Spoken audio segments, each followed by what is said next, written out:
Hola, muy buenos días, ¿qué tal? ¿Cómo están ustedes? Bienvenidos a Frente a Frente. Bueno, este es el tema del día, y no solo en Honduras, lo es en el mundo. Indistintamente, ¿verdad?, de los conflictos regionales que hay en Europa y otros continentes, Rusia y Ucrania, Israel y Hamás, y otros conflictos que abaten a la humanidad. Desde que ayer anunció Joe Biden su renuncia como candidato de los demócratas, este es el tema. Y hoy me levanto, veo las portadas de todos los medios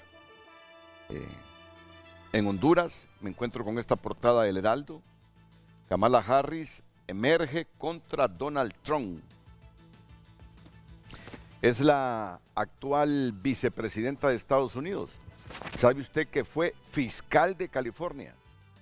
Es hija de un jamaicano y de una hindú, Kamala Harris. Se desempeñó como fiscal en varios distritos en los Estados Unidos, especialmente en California, a donde llegó a ser fiscal del estado. Kamala Harris fue delegada por el presidente Biden para atender la crisis migratoria en el Triángulo Norte. ¿Quieren conocer mi opinión? Realmente yo creo que Kamala Harris se quedó corta, muy corta en la responsabilidad que le delegó Joe Biden para con los problemas del Triángulo Norte. Yo sé que no es responsabilidad primaria directa de ella resolver esa migración masiva que hay de esta zona a los Estados Unidos, pero he leído muchas críticas hacia el bajo perfil que ha mantenido en estos 3 años y medio como vicepresidenta de Estados Unidos. De hecho, hay alguna prensa conservadora que en su crítica hacia ella, por si acaso es nominada oficialmente por el Partido Demócrata, que fue cómplice de Joe Biden en el sentido que aún sabiendo los problemas de salud de Biden, no fueron capaces de advertir. Bueno, es una política interna de los Estados Unidos. Eso es política interna de Estados Unidos.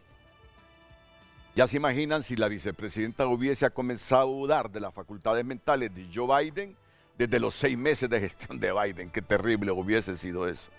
Y generalmente el vicepresidente en Estados Unidos maneja un bajo perfil cuando hay aspiración reeleccionista del presidente.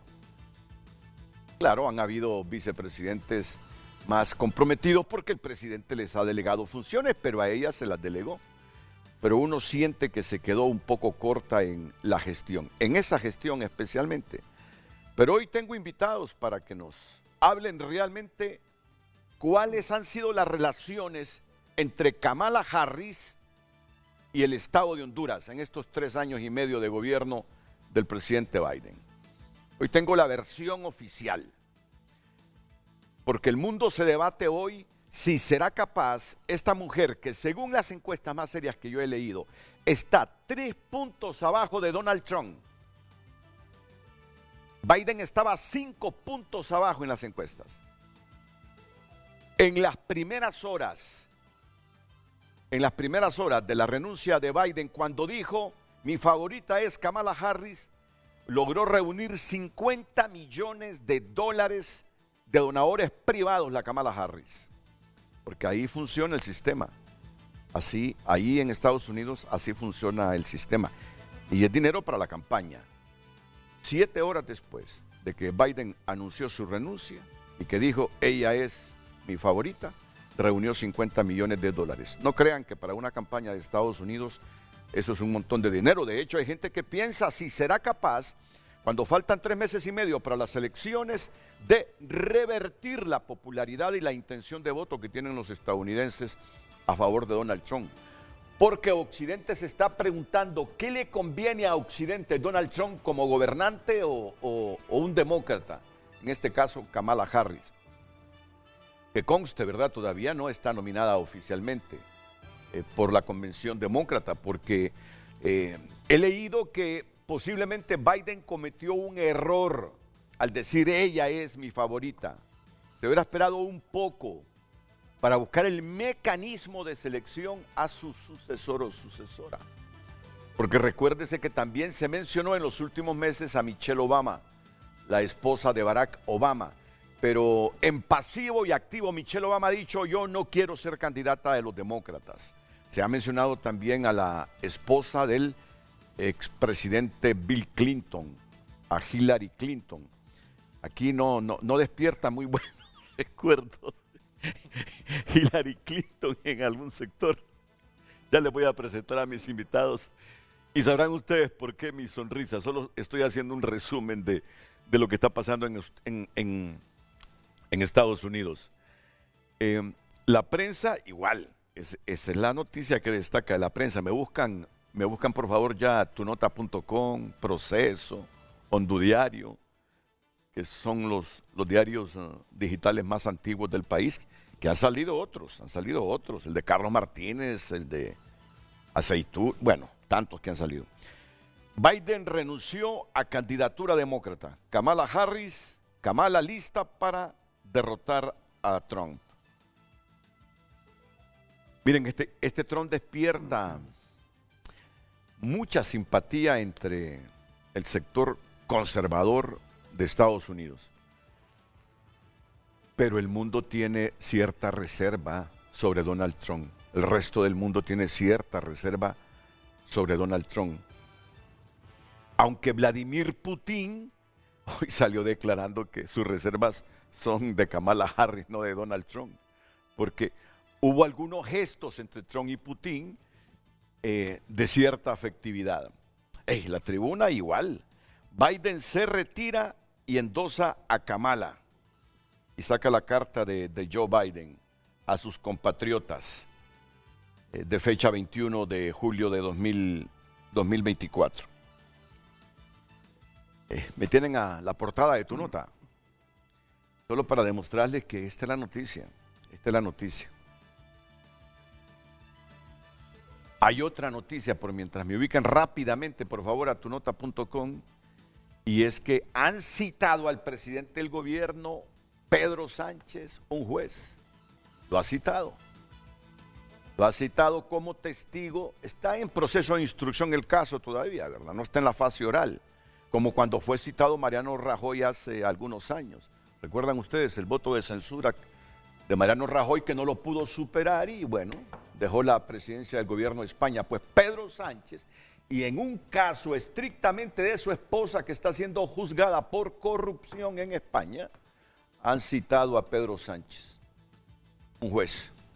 Esa es la otra noticia fuerte que impacta en América Latina. No sé si les impacta a ustedes. A mí, por lo menos, lo que sucede en esa nación ibérica me genera siempre interés. ¿Qué tiene tu nota? Vamos a ver. 2 proyectos en el Congreso Nacional buscan frenar construcción de cárcel en las Islas del Cisne.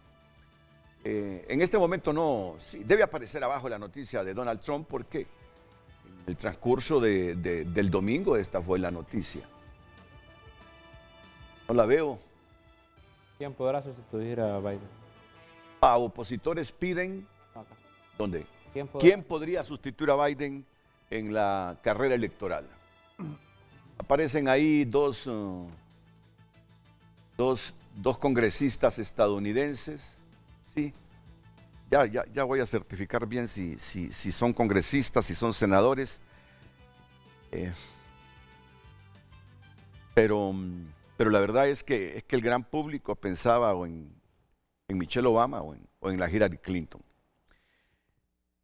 ¿Solo ese tienes digital ya para presentar a mis invitados? ¿No tenés proceso? Bueno, quiero presentarles en este momento a mis invitados, el subsecretario de Política Exterior de nuestra Cancillería, don Gerardo Torres. Gerardo, bienvenido. Gracias. Es un placer tenerte aquí en el programa. Gracias por la invitación. A don Carlos Calic, director general de Macrodato. Mucho gusto siempre. Mucho gusto, Carlos. Hernán Argüello, que es miembro del Partido Libertario. ¿Qué tal, Hernán? Bienvenido, la primera vez en Frente a Frente, ¿verdad? Sí, la primera vez, gracias. Siempre hay una primera vez. Y en este momento voy a aprovechar, no le voy a quitar más tiempo a Johnny Molinari de CNN, que desde Washington nos acompaña esta mañana. Johnny, es un placer. Cuando uno mira estos rostros de CNN, Sí. no tiene más opción que generarle admiración porque les tenemos un profundo respeto. Johnny, ¿cuál es el ambiente en Washington en este momento? Mira que estoy revisando las portadas de todos los periódicos en mi país y todos coinciden en el gran titular. Biden se retira, endosa a Kamala, Kamala lista para derrotar a Trump, Kamala Harris emerge contra Donald Trump, y cuando uno revisa la prensa mundial, igualmente parece que hay como un temor de que no tenga competencia Trump en este próximo proceso electoral, y lo que se quiere es un candidato demócrata que sea capaz de ponerle difícil su nuevo periodo como presidente de Estados Unidos. Así que muchas gracias, Johnny. Bienvenida a Frente de Canal 5 de Televicentro Honduras. Renato, gracias. Bonitas palabras, muy agradecida de verdad y comprometida. La verdad es que estas semanas han sido muy complicadas. Todo se ha roto en términos de los protocolos y las tradiciones electorales en Estados Unidos. Mira, comenzó con un debate desastroso de Biden. Biden alega que él estaba enfermo, que no se sentía bien, pero nunca lo expresó antes del debate. Y entonces abrió esta caja de Pandora con la sensación que tenían ya muchos dentro del Partido Demócrata de que Biden no estaba físicamente bien, no para terminar este debate, este periodo de campaña y este periodo presidencial, sino más bien para enfrentar los próximos 4 años. Y eso terminó por crear un pánico interno en el partido de las posibilidades de perder la Casa Blanca, de perder el Senado, de no poder retomar la Cámara de Representantes y especialmente de permitirle 4 años más a Donald Trump. Así que el pánico fue tan grande que incluso a nivel de los líderes del partido, ya la presión fue demasiado fuerte para Biden, que de hecho, durante todos esos 40 años de carrera, una y otra vez desestimaron su potencial. E incluso como presidente han desestimado su potencial y Biden siempre ha salido adelante sobrepasando cualquier expectativa. En esta ocasión, posiblemente fue la edad la que le hizo la zancadilla, pero Biden no tenía ninguna intención en irse. El miedo no era dentro del partido, pero el partido respeta y quiere muchísimo a Joe Biden. Es más, hay una división de dolor, digamos, dentro del partido, Renato, en este momento. Hay quienes dicen a Biden lo trataron muy mal, lo hicieron salirse sin darle la oportunidad de demostrar que realmente podría estar 4 años más, pero otros decían, no se trata de terminar y de que el presidente sea quien es, sino la posibilidad de que no pueda aguantar 4 años más por un deterioro que es claro, lo ha visto todo el pueblo estadounidense en los últimos 4 años. Y ahí estamos, por eso el presidente decidió decir, pues no me voy, pero se queda Kamala Harris. Y Renato, para el Partido Demócrata parece que va a ser más importante buscar rápidamente el candidato, y si es Kamala Harris, ya básicamente todo viene heredado y sería mucho más fácil. Pero hay que ver, porque esto no puede darse tan rápidamente y hay que permitir que el proceso pueda continuar. ¿Cuál proceso? Vamos a ver, porque todo esto es terreno desconocido para los demócratas, que en un mes tienen que ya dejar listo y oficializado quién es el candidato o la candidata para las elecciones que no son sino en meses posteriores, ¿no? Johnny, con tanta experiencia cubriendo Casa Blanca, ¿crees que esto se incline por Kamala Harris? Bueno, parece que sí. Es decir, hoy que está regresando el Congreso después de 2 semanas de receso y que ahora ya hay el entendimiento de que el presidente Biden no va a buscar la reelección, la idea es cómo solidificar el partido antes de que siga pasando el tiempo y los tome por sorpresa, digamos, la carrera, porque fíjate que acá hay que cambiar todo, desde el logo, que ya está comenzando a cambiar, hasta la maquinaria entera de campaña, en cuestión de menos de 3 meses exactamente. Y ni siquiera eso, porque en un mes es la convención demócrata y semanas después comienza ya la votación anticipada que es tan popular en Estados Unidos. La gente va y vota desde septiembre. Entonces, es un cambio brutal, sí, para el Partido Demócrata, pero la idea es cómo hacer para que los demócratas salgan airosos, y parece que ahora pues hay la sensación de que esta sangre nueva, entre comillas, porque ya Kamala Harris es una persona que es conocida por 4 años en el gobierno, le dé la oportunidad a los demócratas de sentirse más motivados. Contrario a cualquier otro candidato que le va a tomar mucho trabajo ser Claro. conocido. Nosotros que estamos manejando política todo el tiempo conocemos los 3 o 4 o 5 nombres que se están barajando, pero el resto de la gente no está tan enchufada con la Sí. política y va a ser mucho más complicado. La gente ya conoce a Kamala Harris y esa puede ser la gran ventaja que tenga la vicepresidenta actualmente. Vamos a ver. ¿Y quiénes le podrían competir en el Partido Demócrata a Kamala Harris? Sin Mira, que se pierda ese sentido de unidad que buscan los demócratas a un poco más de 3 meses de las elecciones. bueno, mira, ya hace 3 semanas desde que comenzó el pánico, se estaban barajando nombres como un gobernador en Pensilvania bastante joven. Pensilvania es un estado clave. El que no gana Pensilvania muy seguramente le cuesta, y si no, pierde la posibilidad de ganar la presidencia. Está también un senador que tal vez algunos conozcan fuera de Estados Unidos, Mark Kelly, fue Sí. además astronauta. Su esposa sobrevivió a un atentado cuando era congresista. Él es el más conocido de todos, pero tienes también a otros como el gobernador de Kentucky. Todos son gente muy joven. Y una gobernadora en Michigan, Gretchen Whitmer, que sería muy interesante ver a Kamala Harris y Gretchen Whitmer como la fórmula presidencial y vicepresidencial. Dos mujeres, nunca se había visto esto en la historia de los Estados Unidos. De hecho, Kamala Harris es la primera vicepresidenta, la primera mujer vicepresidente en la historia de este país. Entonces, hay nombres interesantes, pero todos estos nombres van a necesitar mucho tiempo Sí. para un reconocimiento nacional y ahí está uno de los problemas. Ahora, el Partido Demócrata está tan desesperado por comenzar una unidad ya que se va a unir a cualquiera, pero al final el partido no es solamente los líderes, la gente tiene que salir a votar sabiendo por qué vota. Y ese es uno de los Claro. desafíos, ¿no? Bueno, se ha llegado a mencionar inclusive hasta Michelle Obama. Hoy he estado leyendo en prensa estadounidense, Michelle Obama, que en activo y en pasivo ha dicho yo no quiero ser candidata. Bueno, he escuchado hasta el nombre de Hillary Clinton, Johnny. Sí, bueno, también incluso estaban hablando de Barack Obama, que si podría llegar a ser vicepresidente. Son nombres muy interesantes, pero mira, no, la verdad, Michelle Obama ha dicho que no lo quiere hacer, nunca le ha interesado, lo hubiera hecho, sí, Sí. porque tiene la capacidad, es una mujer encantadora para sus votantes demócratas, la quieren muchísimo.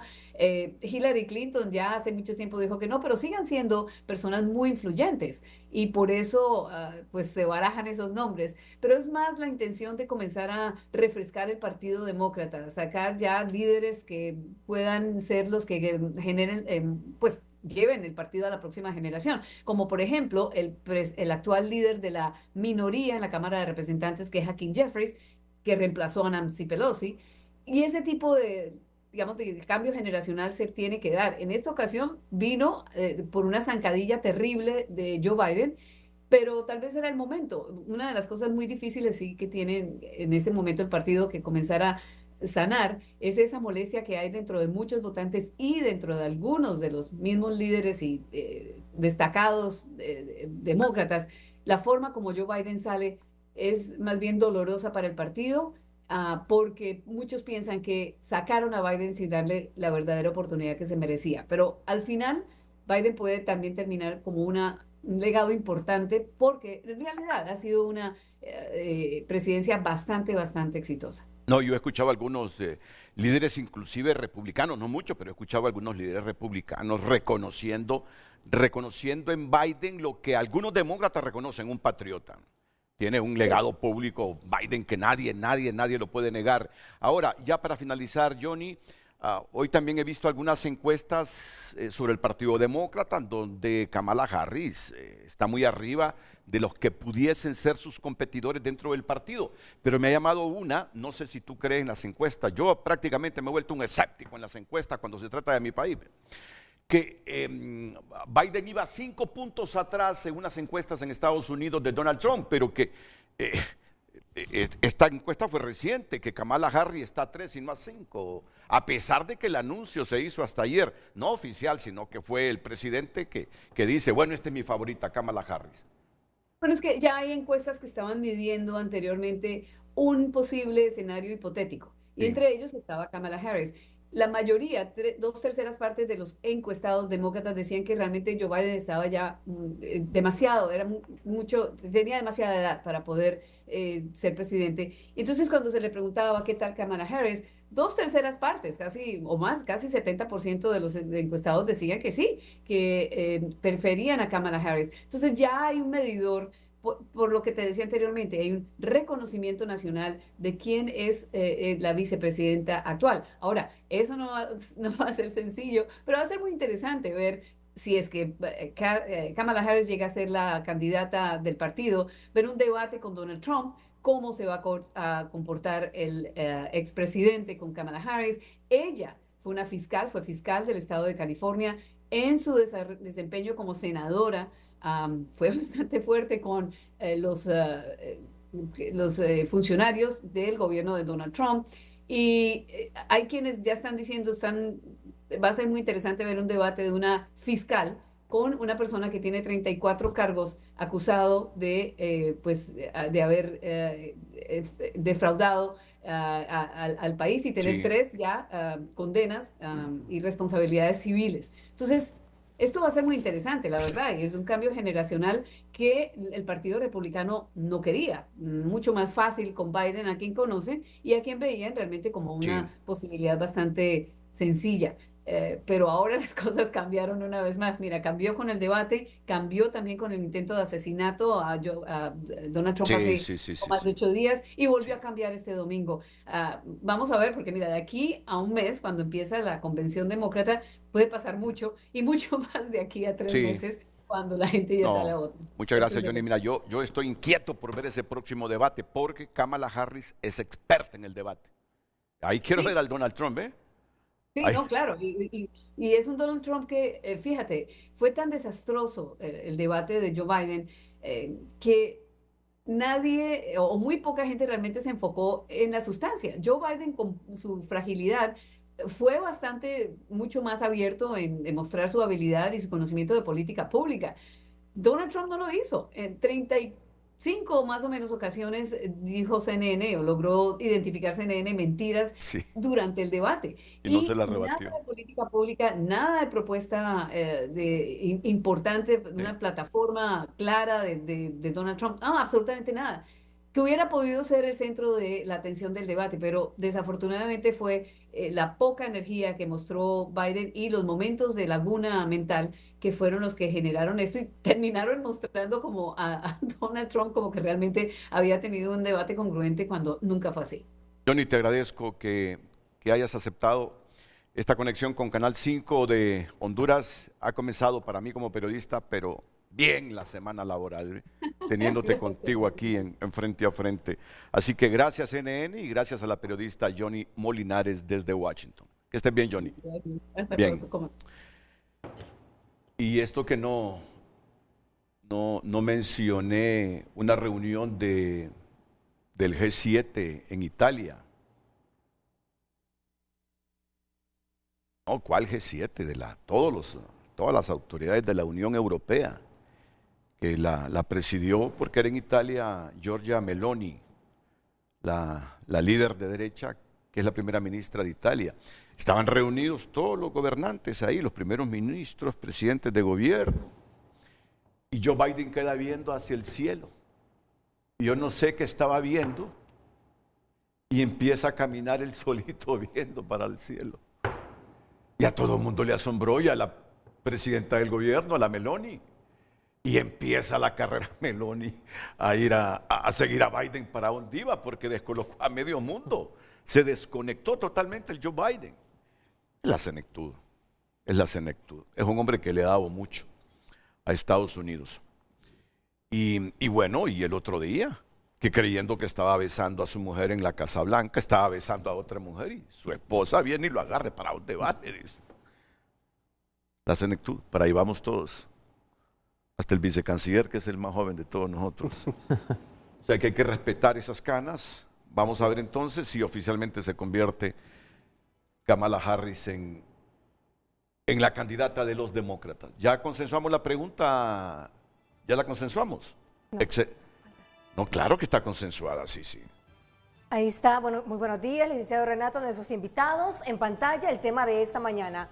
Muerto el rey, Biden, impuesta la reina. Kamala Harris puede compartir su perspectiva, su opinión referente a este tema, compartirlo a través del 9773-6065 y también puede escribir a través de nuestras redes sociales, Frente a Frente HN. Mira, te quiero decir que ese no es título inédito de nosotros. ¿Sabe dónde lo leí yo? Muy temprano en la mañana. Lo leí en ABC de España. Comencé en El País, luego El Mundo, en La Vanguardia y luego vi esa frase en ABC de España. De ahí saqué esa frase. Pero una corrección, para que no se malinterprete. Muerto el rey, entre paréntesis, Biden o Joe Biden. Impuesta la reina, entre paréntesis, Kamala Harris. Ya, corregido estos asuntitos, son normales. Vamos ya con el debate. Vamos ya con el debate. Les agradezco que estén con nosotros esta mañana. Cuando yo dije que hay un partido y algún segmento de la población que no son muy afines a Hillary Clinton, porque cuando el golpe en Honduras, la Clinton era la secretaria de Relaciones Exteriores, pero no, Clinton no va a ser la sucesora de Biden. Si no es alguno de los gobernadores y senadores y gobernadores que mencionó Johnny Molinares, que según las encuestas, ninguno de ellos va a ser Kamala Harris. Mire lo que publicó hace poquito el Washington Post. Así están los demócratas. Las voluntades de los demócratas, la inclinación de los demócratas. Kamala Harris, 29%. Gavin Newsom, 7%. Michelle Obama, 4%. Pete Buttigieg, 3%. Gretchen Whitmer, 3%. Robert Kennedy Jr., 2%. No volvimos a tener un presidente de ese clan Kennedy, ¿verdad? No lo volvimos a tener. Bueno, es que a Robert lo mataron. Edward Kennedy nunca pudo superar ese asunto del lago donde iba con una muchacha, tuvieron un accidente. ¿Murió? Él salió, pero la muchacha no, nunca pudo superar ese problema. Edward Kennedy, famoso ex senador de Estados Unidos. Otros candidatos con 11. No, ahí está claro el panorama en los Estados Unidos. Kamala Harris. Vicecanciller, ¿y cómo sigue Honduras? ¿Cómo sigue el gobierno de la presidenta Castro este asunto de las elecciones en Estados Unidos y lo que sucede ahora mismo dentro del Partido Demócrata de esa nación? Bueno, nuevamente muchas gracias, Renato, por la invitación. Saludos a los compañeros con los que estamos en el panel el día. Es importante mencionar ahora que decía usted el tema de los Kennedy, es que la historia tiene como estos ciclos extraños, ¿no? Los demócratas nuevamente van a una convención en un ambiente bastante agitado y la convención se va a realizar en Chicago. Es famosa la convención de 1968 en Chicago, en la que meses antes, semanas antes, había sido asesinado Bobby Kennedy, que era el más fuerte candidato, claro, para eso. Y que era fiscal era fiscal. Era fiscal en el gobierno de John Fitzgerald de su hermano, ¿no? Y sí, cuando matan a John F. Kennedy, asume Lyndon B. Johnson y está toda la guerra de Vietnam alrededor en aquel momento, y Bobby Kennedy se enfilaba a ser el candidato. Lo matan y van a Chicago. Justo antes de ir a Chicago, Lyndon Johnson, al igual que Biden, renuncia, dice no voy a buscar la candidatura. Entonces habían delegados demócratas que todavía no querían soltar los votos de Bobby Kennedy, aunque había muerto. Lyndon B. Johnson se había retirado, pero tenía delegados que querían jugar con sus votos y termina ganando Humphrey, que era, como ya dijo Johnny, muy desconocido, era el vicepresidente temporal de Lyndon B. Johnson, y terminan siendo aplastados por Richard Nixon. Sí. Entonces también ese fantasma pesa hoy sobre los demócratas. Por eso buscan la unidad. Que no les vaya a pasar lo del 68, que no vayan a entrar a un desorden, que no vayan a haber varios delegados con varios candidatos. Yo creo que también eso es lo que mueve al presidente Biden, que ayer mismo manda la carta y un minuto después dice voy con Kamala, como para evitar que vayan a pasar todas esas fricciones. Eso por una parte. Por otra parte es que, bueno, nosotros ya conocemos a Donald Trump, ¿verdad? A Trump todos lo conocemos, sabemos que tiene políticas bastante fuertes en temas migratorios, eso llama mucho la atención a un gobierno como Honduras, con tanta población migrante. Ha tenido el señor Trump unas declaraciones complicadas los últimos días, ¿no? Frente al ex canciller mexicano Ebrard, frente al presidente Bukele. O sea, Trump, ya conocemos cómo es Trump. Trump es fuerte en temas migratorios y a un país con una población migrante tan grande, pues nos va a obligar, en el caso de que gane Trump, a tratar de mantener siempre un diálogo abierto y una posición de defensa de los derechos de nuestros migrantes. En el caso de la administración Biden, usted ya lo dijo, el golpe de Estado contra el presidente Manuel Zelaya Rosales se da justamente en una administración demócrata. Venía estrenándose Obama, tenían 6 meses, y durante los 8 años de Obama, aquí se mantuvo los gobiernos herederos de ese golpe de Estado con Pepe y con Juan Orlando. Es hasta que llega, bueno, y después viene Trump, ¿no? Y después hasta que llega Biden y Harris, vemos una política de los Estados Unidos no injerencista, no de control sobre las elecciones, permiten que se desarrollen las elecciones sin actos de violencia, presionan para que no haya violencia, y al final, ya sin fraudes y sin uso de la violencia y las Fuerzas Armadas en contra del pueblo, triunfa la resistencia o libertad y refundación. Y un mensaje importante es la presencia de la señora Kamala Harris en la toma de posesión de la presidenta Xiomara Castro. Nosotros ya conocíamos a Kamala, yo tuve oportunidades de conocerla un par de veces antes de que fuera vicepresidenta, cuando era senadora de California, porque yo tenía la responsabilidad con otros compañeros de mantener una comunicación del Frente de Resistencia con los Estados Unidos y después del Partido Libre con los Estados Unidos. Y Kamala Harris era de los senadores que siempre nos recibía, ¿verdad? Obviamente en California habían muchos hondureños presionando para que nos recibieran, ¿no? Para que escucharan los dos lados de la historia, no solamente el gobierno de Pepe o de Juan Orlando, sino también a la gente que estábamos en la calle en proceso de resistencia. Entonces la conocíamos, pudimos platicar con ella varias veces, mostró siempre apertura a escuchar. Entonces, sería una candidata, sería una presidenta que en el caso de ganar, ya tenemos nosotros canales de comunicación, como también lo tenemos con el señor Trump, pero en el caso de Kamala, digamos que ha habido una trayectoria interesante. Ella vino a Honduras con el tema del Call to Action. Ella tiene una manera de ver el tema de la migración distinta al señor Trump. Ella es la que encabezaba el paquete de Biden de traer empresas a Guatemala, Honduras, El Salvador para frenar la migración. Eso no avanzó, usted ya lo dijo muy bien en su inauguración de este foro. No avanzó tan rápido como que hubiéramos esperado. Kamala tenía, digamos, esa responsabilidad, traer empresas, inversión al Triángulo Norte, a México, para frenar la migración con empleo, con desarrollo económico y no tanto con medidas coercitivas como un poco terminó siendo y como lo venía siendo el presidente Trump. Entonces, es una persona con una perspectiva diferente. Lastimosamente no tuvo el desarrollo que esperábamos que tuviera ahora como vicepresidenta, pero ahora por estas coyunturas de la política y de la vida se enfila muy probablemente a ser la candidata del Partido Demócrata. No la tiene fácil. Sí. Trump viene de sobrevivir literalmente un atentado a su vida, lo ama el Partido Republicano, tiene el voto cerrado a favor de él, de la gente que va a votar por él. Y Kamala tiene que lograr mantener el voto demócrata, pero también lograr votos en la comunidad blanca, lograr levantar la emoción, lograr que la apoye Michelle Obama, que la apoye Barack, que la apoye Hillary, que la apoyen todas estas figuras que conocemos del Partido Demócrata. Y tiene para esto 1 mes para la Convención Demócrata y 3 meses para las elecciones. Es un tiempo corto, es una tarea difícil, pero bueno, si lo asume, ella sabrá que tener una estrategia para eso. Hoy el candidato fuerte de Estados Unidos es Trump y las perspectivas políticas son Trump. Y lo que está haciendo el Partido Demócrata es que siente que si hubiera sido Biden, la derrota era garantizada. Con Kamala hay una estrategia de tratar de evitar que Donald Trump regrese a la Casa Blanca, pero no será fácil y Trump es un candidato muy fuerte. Vicecanciller, le escuché que como gobierno hay canales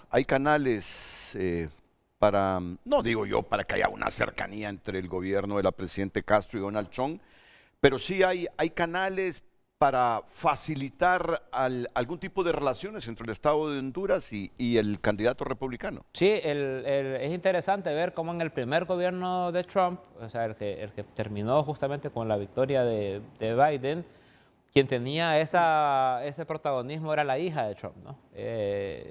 Ivania Trump. Y ahora es Don Jr., ¿verdad? Es como que ella ha dado un paso atrás y Don Jr. tiene una posición bastante amigable, bastante de cercanía, bastante de comunicación, y hay canales de comunicación con Don Jr. ¿Lo han tratado como Cancillería? Como Cancillería no le podría decir, pero sí sé que él está buscando acercarse a la presidenta, está buscando mantener comunicación, también ha buscado acercarse al presidente del Congreso. O sea, él ha expresado como Cancillería la relación como se maneja formalmente a través del Departamento de Estado, se maneja de manera oficial a través del embajador Wu y el canciller Reina, pero Don, como un dirigente político, ha buscado hablar con dirigentes políticos del actual gobierno, con las más altas autoridades, con la presidenta Xiomara Castro, ha intentado establecer temas de comunicación porque, bueno, los republicanos sienten que están a punto de tomar otra vez el control de la Casa Blanca y están buscando establecer... Y el tema migratorio para ellos es importantísimo. Y además saben lo que implica el tema migratorio en el istmo centroamericano, donde el protagonismo, desgraciadamente, lo tenemos 3 países. No. O sea, nos volvemos una pieza clave para cualquier presidente futuro de Estados Unidos en materia migratoria. Bueno, Donald Trump tiene clara su estrategia, ¿no? Habla de deportaciones masivas, habla de control en la frontera, habla de militarización en la frontera sur.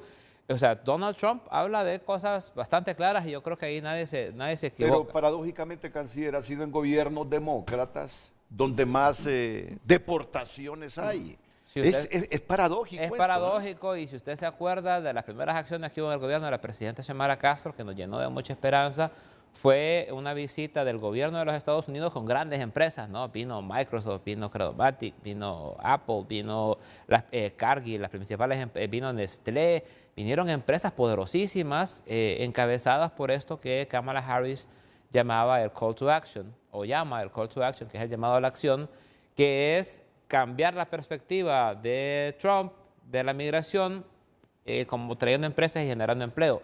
Eso no pasó tanto como se esperaba.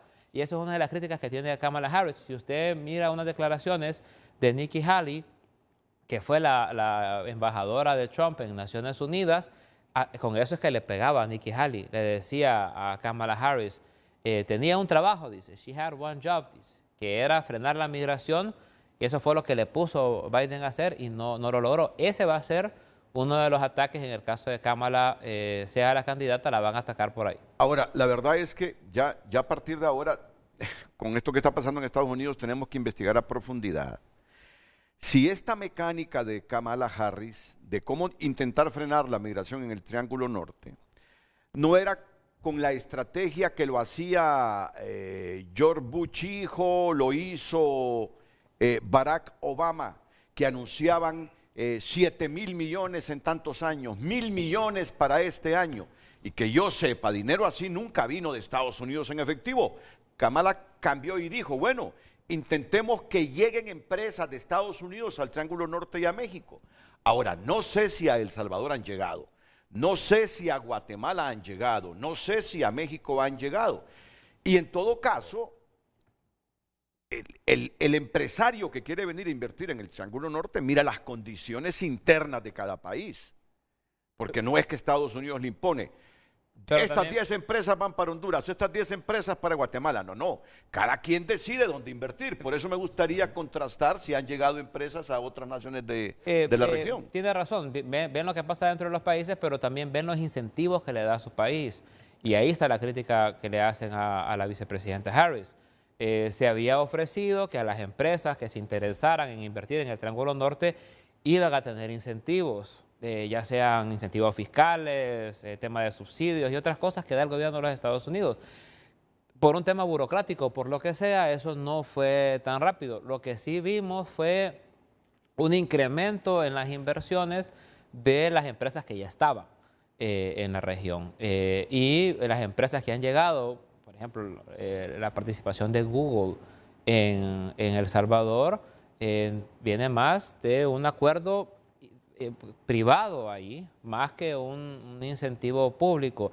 Las estrategias de dar dinero a los estados vienen del sector público, y lo que buscaba, como ya dijo usted, la vicepresidenta Harris, era incentivar a las empresas, pero los incentivos para que vinieran no han llegado, no llegaron, fueron muy lentos, y un poco las empresas se fueron desmontando de la estrategia y empezaron a buscar otras cosas. Bueno, voy ahora con esta parte de mis invitados. Es que ni siquiera formulo la pregunta porque es obvio la respuesta que voy a tener. Ni un canciller, ni un vicecanciller me va a decir, nosotros nos decantamos por Donald Trump para que se convierta en el presidente de Estados Unidos. Y que tal que no gane, sino que sea la Kamala, o a la inversa. Que digan, nosotros nos inclinamos por Kamala Harris porque esa política exterior de Trump en sus primeros 4 años realmente nos asustó a todos por su actitud así contra la migración. Y que tal que gane Donald Trump. Por eso es que, a menos que el vicecanciller quiera decir si en lo personal se decanta por Trump o por Kamala Harris. No, nosotros somos muy respetuosos. En eso la Cancillería hondureña trata de mantener una posición, a diferencia de algunos comentarios o opiniones que vienen de allá para acá. Don Carlos Calix y don Hernán Argüello también nos van a dar su punto de vista sobre esto que está pasando en Estados Unidos, que es importante, si es que es como tema nacional, de dónde nos vienen casi 9.000 millones de dólares en reservas de allá. Aquí lo admitía un funcionario público recientemente, ¿qué pasaría con la economía hondureña si no tuviéramos esas divisas que nos llegan desde Estados Unidos, de los nuestros, de los que migran? Ya sabemos que es el principal nicho de las exportaciones que tiene el país. Ya sabemos a dónde fluye la mayor parte de la gente que migra de Honduras hacia Estados Unidos. Por lo tanto, lo que pasa allá nos conviene comprender y saber a todos acá. Así que después de la pausa, con el mismo tiempo que ha tenido el vicecanciller, quedo con ustedes, Carlos Calix y don Hernán Argüello. Atentos. Gracias por enviarnos su opinión. Alejandro Larios escribe, Kamala Harris ahora se posiciona como la líder del partido para enfrentar los desafíos venideros. Marjorie Calix, la retirada de Biden se produce en un momento crítico para el Partido Demócrata, que busca mantener la unidad y fortaleza de cara a las próximas elecciones. Karen Guevara, Kamala Harris, ha sido destacada por su trabajo en áreas cruciales como la reforma de la justicia penal, la lucha contra el cambio climático y los derechos civiles. Gracias, continúe enviando sus mensajes. Redes Sociales fue presentada por La Curazao Cash. Solicita tu cash y por tu desembolso participa en el sorteo de 2 bonos de 1 año de combustibles gratis. ¿Saben cuál es mi percepción? Puedo estar equivocado, pero mi percepción, y ya lo van a ver ustedes por esos mensajes, es que los hondureños se decantan más por Kamala Harris. Es bien subjetiva, ¿verdad? Es pura percepción. Es pura percepción, porque es el peso que tiene Trump en Estados Unidos en este momento. Pero sé también lo que despierta en otra parte de Estados Unidos Donald Trump. Bueno, si hasta Hollywood le está pidiendo a Biden que se retirara. Hollywood siempre ha hablado para el lado demócrata. Hubo una carta donde varios actores y actrices le pidieron retírese, por favor, presidente. Cuando hace casi 4 años estaba decantado Hollywood a favor de Biden para competir con posibilidades de triunfo ante Trump, y lo logró. Don Carlos Calix y don Hernán Argüello. ¿Qué piensan ustedes de lo que está pasando en Estados Unidos y las repercusiones que esto tiene en las relaciones con Honduras en caso de que sea Trump o que sea Kamala, en caso de ser ungida por la convención, que ganen la presidencia? Mucho gusto, don Renato Álvarez. Agradecerle la invitación a usted, a don Carlos Andino, y un saludo al pueblo hondureño. El Partido Demócrata está en una crisis tremenda. El nivel de aceptación que tiene Joe Biden en este momento era del 38%. Para poner en contexto, Obama se reelige con un 48% de aceptación y Biden tiene un 38%. Trump, cuando pierde la reelección, tenía un 49% de aceptación. Por ende, al estar en 38% la aceptación de Joe Biden, el problema del Partido Demócrata no es solamente la elección presidencial, sino que están nerviosos porque aparentemente van a perder la Cámara de Representantes y van a perder el Senado también, porque hay 33 escaños del Senado que están siendo también, que están en disputa entre republicanos y demócratas. Por ende, una barrida republicana al Partido Demócrata no le convenía. Entonces ahora, en una manera ya como de salvavidas, tiran ahora a Kamala Harris, pero es decir, el nivel de aceptación de Joe Biden de tener un 38% es porque más que todo Estados Unidos en el plano económico han sentido demasiado fuerte la inflación y la economía de Estados Unidos ha sufrido mucho por la subida de las tasas de interés. Sin embargo, también hablando de la inmigración, cuando hablamos de los números de deportados de Obama, él deportó mucha más gente que Donald Trump. E incluso en este momento Biden se está acercando al mismo punto de la gente deportada de Donald Trump. No, Obama deportó más gente que los Bush.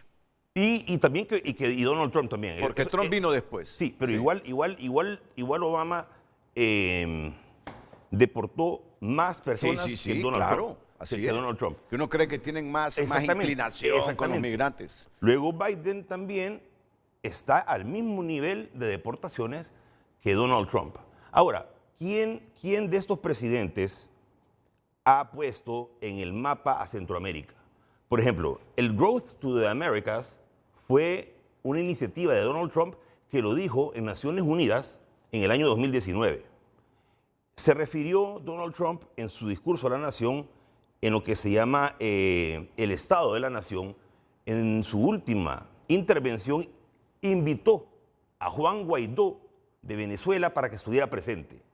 Fue el único invitado que recibió un aplauso de ambos partidos cuando estuvo presente ahí porque Trump dijo que él iba a luchar contra las dictaduras en Venezuela, Nicaragua y Cuba. Y la última intervención, el último estado de la nación que tiene Joe Biden, no mencionó a Latinoamérica en una tan sola ocasión. Nunca mencionó a Latinoamérica. Entonces, claro, hay un programa que se llama América Crece, que impulsa a Donald Trump para que vengan las empresas norteamericanas al Triángulo Norte, a México, pero Honduras, este gobierno, ¿qué ha hecho para incentivar esa inversión? Cuando venimos nosotros como país, lo cual no tiene la culpa ningún empresario norteamericano, como país, Juan Orlando Hernández firma un tratado intentando traer la inversión y hace las famosas ciudades estas que vino el gobierno de Xiomara Castro y viene a deshacer las sedes, las zonas de empleo y desarrollo económico. Viene este gobierno a deshacer lo que está firmado por otro presidente. Entonces, si hay $1.000 millones dispuestos para Honduras para que venga a invertir una empresa, usted como empresario, el Departamento de Estado lo acaba de decir hace una semana, que incluso el canciller Reina dijo que no debía haber intromisión de parte de Estados Unidos, pero sí tiene una visión de decir que en Honduras no hay un buen clima para invertir. Entonces, no es que no ha llegado el dinero a estos países, el dinero está. El empresario norteamericano es el que tiene miedo de venir a invertir al país. Eso es todo, pero el dinero ahí está. Fueron aprobados $12.000 millones para América Crece. No, pero es que yo nunca he visto en efectivo. Es cierto que Estados Unidos históricamente nos ha ayudado, nos ha prestado y nos ha condonado. Si ustedes recuerdan una condonación que hizo en los tiempos de Callega, si mal no recuerdo, de $400 millones. Pero lo que prometió Obama, que uno pensaba que era en efectivo, si decían 7.000 millones de dólares que se iba a repartir eso gradualmente entre los 3 países del Triángulo Norte, pero eso nunca ocurrió. Lo que hizo ahora la Kamala Harris es incentivar a las empresas que el vicecanciller dice, con incentivos allá, para que vinieran a invertir a la región. Ahora, por eso es que hay que investigar. No sé si es que han invertido en Guatemala, El Salvador, en México, no aquí, aunque me dice el vicecanciller que algunas empresas de Estados Unidos han, me dijo, doblado su inversión en el país, que ya estaban en Honduras. Eso sí ha pasado a nivel de telecomunicaciones, de otras cosas sí ha habido un aumento. Si usted ve la página de Estados Unidos, ellos hablan de los logros del Call to Action y justamente hablan de un incremento, pero es un incremento de las empresas que ya estaban, no de la atracción de empresas nuevas. Sí. Y ahí sí es debatible, ¿verdad? Si no han llegado empresas porque no se les ha dado incentivos allá o es que no encuentran las condiciones para invertir en Honduras. Exactamente. Pero sí en El Salvador, sí en Guatemala o en México. Y eso lo vamos a debatir y el canciller, que bien que esté aquí, para que nos dé la información que tenga. Don Carlos Calix, ¿qué piensa de esto que pasa en el Partido Demócrata, en la elección de Estados Unidos en noviembre y los alcances que tenga en nuestra región, ya sea la demócrata o el republicano ganando la presidencia? Definitivamente, Renato, es un anuncio monumental, me parece histórico, y claramente Honduras no puede dejar de lado y no puede dejar de ver lo que está pasando en Estados Unidos en este momento. Más que cualquier recuento histórico, lo que ha ocurrido en el 52 o en el 68, tenemos que ver el presente y lo que viene hacia el futuro, ¿no? Y el futuro cercano, estamos hablando después de noviembre, ¿no? Y lo que vamos a ver los primeros 3 meses de gobierno de cualquiera de los candidatos a la presidencia de los Estados Unidos, sea demócrata o sea republicano. Ahora bien, directamente lo que está pasando dentro de los demócratas, yo creo que es un punto muy interesante lo que estamos viendo en este momento. Definitivamente, si una de las razones justificables para que deponga su aspiración, digamos, reeleccionista, en este caso el presidente Biden, tiene que ver por su edad o por el tema senil, yo creo que hay que analizar también otro componente sumamente importante, indistintamente de lo que se le quiera, digamos, entre comillas, achacar en cuanto a la edad. Hay gente mayor de 80 años con altísimas capacidades cognitivas que evidentemente podría razonar mucho mejor inclusive que uno de 30 o uno de 40. Así que yo creo que ese no es el condicionante general de la mayoría de la población, ¿no? Pero sí de manera particular, en este caso, con los puntos que usted ha mencionado en Italia o en diferentes partes, sí, ¿verdad? Sí. Que hemos visto ese accionar de Biden, ¿no? Confunde los nombres de los presidentes. A nivel cognitivo, esa es una realidad. Sí, sí. Ahora, si ese es el punto focal por el que está deponiendo, entonces va a surgir una posibilidad bastante enorme de acá a noviembre, donde Biden inclusive pudiera renunciar a la presidencia de la República. Y yo creo que sería la única forma y la única manera de que una presidenta en funciones pudiera competir de manera directa contra un expresidente del tamaño monumental de lo que representa en este momento en el mundo y en Estados Unidos, Trump. Que renuncie, porque los republicanos, hay sectores fuertes de los republicanos que le están diciendo al Partido Demócrata, si no tiene facultades para seguir en la carrera por la reelección, no tiene facultades para gobernar en este momento, tiene que renunciar a la presidencia de Estados Unidos, Joe Biden. Yo creo que sería una jugada muy interesante de los jefes de campaña de los demócratas de manera particular, y creo que estaría dentro de uno de los principales escenarios. Yo no lo descartaría, obviamente, y de manera indistinta, lo que pueda representar la institucionalidad como tal, ¿no? Y un presidente que quieran que salga por la puerta de enfrente, me imagino que van a haber algunos juegos políticos importantes. Y miren, Renato hizo de entrada un anuncio para el título de este programa en función de lo que ha publicado ABC. Y es lógico que ellos hayan publicado de esa manera ese titular, porque en otras palabras esto es un ajedrez político lo que estamos viviendo y lo que estamos viendo no solamente en Estados Unidos, sino en diferentes partes del mundo y de manera particular en América, ¿no? Y esto claramente, reitero, es sumamente importante ver lo que está ocurriendo en Estados Unidos porque no podemos tener un doble discurso, ¿no? Está muy bonito podernos decir que nos reunimos y que estamos de manera constante teniendo reuniones con ambos, digamos, potenciales aspirantes a la presidencia de la República de los Estados Unidos. Ahora bien, ¿no? Una cosa es esas relaciones diplomáticas importantes y otra cosa son los actos que a lo largo de la historia repercuten de manera directa en Honduras. Mire, cuando uno está estudiando los primeros años en la universidad y empieza a analizar temas económicos o macroeconómicos, los profesores de economía política, de globalización, de macroeconomía, lo primero que de entrada le dicen a uno es: lo que está pasando en Estados Unidos es algo que nosotros tenemos que estar viendo de manera constante. Porque un resfriado en Estados Unidos es acá casi una hecatombe física, ¿no? Una situación muy compleja a nivel corporal, si lo viéramos desde este punto de vista, de lo que representaría para Honduras. Entonces, no podemos primero pelearnos con el hermano mayor o no podemos pelear con el más grande si realmente se necesita de ese más grande. Y en este momento, de manera particular, yo sí creo, Renato, que lo que está por ocurrir, lo que estamos viendo, lo que ya estamos viviendo en este momento histórico, es prácticamente casi una serie política en vivo de lo que está ocurriendo en Estados Unidos, ¿no? Prácticamente un House of Cards es lo que estamos viendo, en una realidad latente que directamente va a impactar a Honduras, y desde ya lo está haciendo, ¿no? Así que yo particularmente diría, Renato, que los datos sí son importantes, que la información es fundamental, y Renato ha hecho una mención muy importante, ¿no? Y presentó datos hace un ratito, y vio y puso y expuso ante la opinión pública hondureña cuáles son los datos y cuál es la tendencia que probablemente va a ocurrir dentro de la convención demócrata. Sin embargo, hay algún antecedente importante donde hubo alguna, digamos, convención negociada, donde de alguna manera, Renato, eso podría impedir cualquier fricción a lo interno de los demócratas para poder llegar con mayor fortaleza a competir a Trump, ¿no?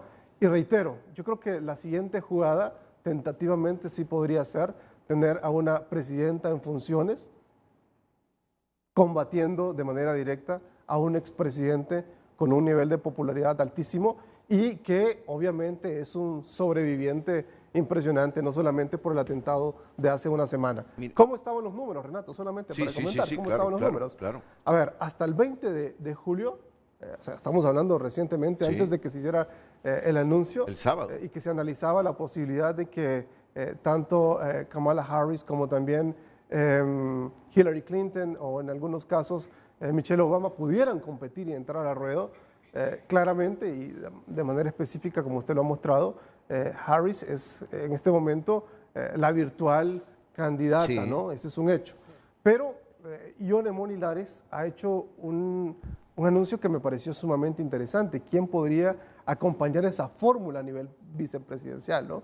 Y Whitmer creo que es sumamente interesante como un hecho histórico, ¿no? De tener a dos mujeres compitiendo contra un republicano, reitero, de la talla de Trump, ¿no? Así que se vienen cosas sumamente interesantes. Yo creo que no podemos descartar eso. De manera particular, relaciones internacionales de Honduras tiene que ser muy cautelosa en todos los sentidos por las relaciones diplomáticas, pero también tener consistencia, ¿no? Y yo creo que eso es fundamental para que el país pueda avanzar, sobre todo por lo que representa Estados Unidos para Honduras. Justamente eso que representa a Estados Unidos desde la perspectiva de los migrantes hondureños, de las remesas que vienen de allá, hace que el Estado de Honduras maneje con cautela el devenir político de los Estados Unidos, porque así como Kamala Harris puede dar la sorpresa y si es nominada a convertirse en presidente de Estados Unidos, igual tiene todas las posibilidades Donald Trump. E indistintamente del temor que genere Donald Trump, si gana la presidencia de Estados Unidos no va a perder esos nexos que tiene históricamente con estos países. O sea, por lo tanto, estos países están obligados a tener prudencia y cautela pensando en el devenir político de Estados Unidos ya en 3-4 meses, con demócratas en la presidencia o con republicanos. Estamos en el puntito, ¿cuánto han invertido los empresarios estadounidenses en esta administración de Joe Biden en el Triángulo Norte? Fíjese que justamente, y no porque nos esté escuchando, sino porque es el tema, y va a ser el tema, uno de los temas centrales en esa campaña, que tiene que ver con Honduras, es que históricamente Estados Unidos, ya lo dijeron aquí varias veces, ha prometido mucho, ¿no?, en el tema de migración, y cada vez que ha aumentado la parte migratoria ha prometido más cosas. En el gobierno del presidente Trump se prometió mucho, en el gobierno de entrada del presidente Biden se prometió mucho. Los resultados, un poco por eso es que Trump un poco repele a Bukele y pasa esto, ¿no?, que la migración no se ha reducido como se ha esperado. Sin embargo, Honduras tiene datos importantes que estoy seguro van a salir en el debate de republicano-demócrata y ustedes lo van a ver. Honduras pasó de ser el segundo país de mayor cantidad de afluencia de migrantes a ser el séptimo o octavo en este momento, con una reducción importante de la cantidad de hondureños al llegar a la frontera sur. Los republicanos le van a tirar a Kamala Harris diciendo que no logró traer las empresas que dijo que iba a traer. Sin embargo, ella le va a decir, un poco los datos que yo le acabo de mencionar, que sí se aumentó la capacidad de estas empresas norteamericanas de inversión en el país. Reinversión. De reinversión y de aumentar su capital en los países. Eso es un poco lo que le decía la abogada Moncada la semana pasada que usted la tenía aquí, que el informe que habían presentado un poco era extraño porque al final ellos eran también los que estaban en una política de crecimiento de inversiones para frenar la migración. Entonces, esos datos, que no es cierto que esté Honduras por fuera, sino que en México, Guatemala, El Salvador, Honduras, El Salvador, Guatemala y México, ha habido un aumento de la inversión. Y ahorita, por eso le digo que parece que no estaban escuchando, acaba de tuitear Nicholson, que dice, desde que la presidenta Harris lanzó en Centroamérica, el Centroamérica Adelante, que decía también aquí el señor, el año pasado el sector privado ha comprometido más de 5.2 mil millones de dólares hacia el crecimiento económico inclusivo en El Salvador, Guatemala y Honduras. Más de 55 empresas y organizaciones han realizado inversiones en estos países. ¿Mostrar más? ¿Qué es lo que sigue? Sigue Brian Nichols. Bueno, pero de estos 5,000, quiero leer atentamente esto. Desde que la vicepresidenta lanzó Centroamérica Adelante el año pasado, el sector privado ha comprometido, el sector privado de Estados Unidos, a eso se refiere Brian Nichols, ha comprometido más de 5.200 millones de dólares hacia el crecimiento económico inclusivo en El Salvador, Guatemala y Honduras. Más de 55 empresas y organizaciones han realizado inversiones en la... Ahí tiene que haber más, hombre. En la región sí, pero tiene que haber... Bueno, sigue. En la región. Solo una palabra más en la que sigue. Ahora... Para que vea usted que va a ser un tema importante de la campaña, que ellos lo que están diciendo, porque además Nicholson es el gobierno demócrata que está buscando un periodo más, está destacando el esfuerzo logrado. Que son, ellos son 5.2 billions, ¿no?, que son 5.2 mil millones.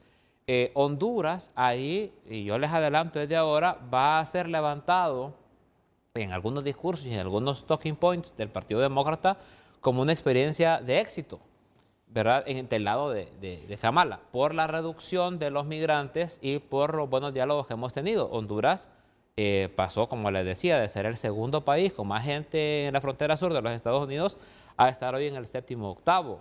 Entonces, se podría decir que está funcionando la estrategia, ¿no? Vamos a ver. Es que los datos que yo he tenido hasta ahora es que somos el principal, y si no el principal, el segundo expulsor de connacionales hacia los Estados Unidos. Lo fuimos. Entonces, usted viene y me sale con los datos, que ya no lo somos, que en este momento, actualíceme esos datos.